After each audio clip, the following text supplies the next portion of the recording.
The new Superman is everything I needed it to be, and I think everything DC needs it to be to start a new cinematic universe. It makes some interesting choices, and your mileage will vary on some of those, but overall, this is a crowd pleasing film that I think most people will enjoy very much. James Gunn tries to strike a balance between the comic accurate Richard Donner Superman and the modern world of cynicism and Batman wannabes, and I think he mostly succeeds in doing that. This is not an origin story, and I think that's one of the most divisive elements of this film. Kal-El has been on Earth for a while, and he's not alone. There's a whole host of other metahumans there with him. In fact, this very story starts in medias res, in the middle of the action. What's more, many of the metahumans, in typical James Gunn fashion, are more obscure characters from the comic books, or at least not your typical go-tos for live action adaptations. I may be in the minority here, but I like all of these choices. Especially after rewatching all of the other Superman adaptations this past week, I don't need to see Krypton's destruction again. I don't need to see Ma and Pa Kent pulling a baby from a crater and just saying finders keepers. It is interesting that I feel this way because the biggest criticism that the DCEU got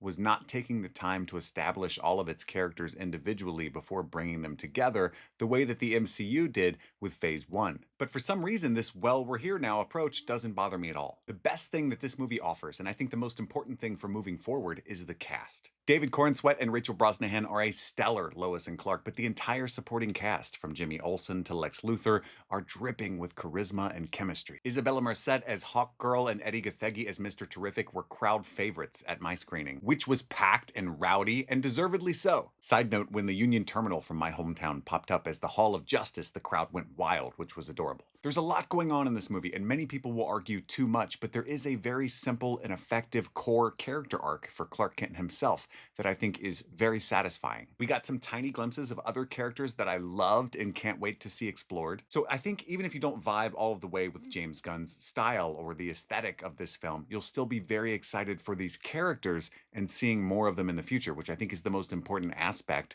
of restarting this DC universe. If you see that as the main goal of this movie, then it's very, very successful, and I'm so excited for the future. I might watch it again tomorrow.